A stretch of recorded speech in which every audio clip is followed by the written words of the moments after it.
悲しみの向こう、片柳宏。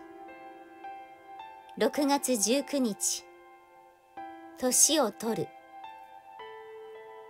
生きるとは、つまり、年を取るということ。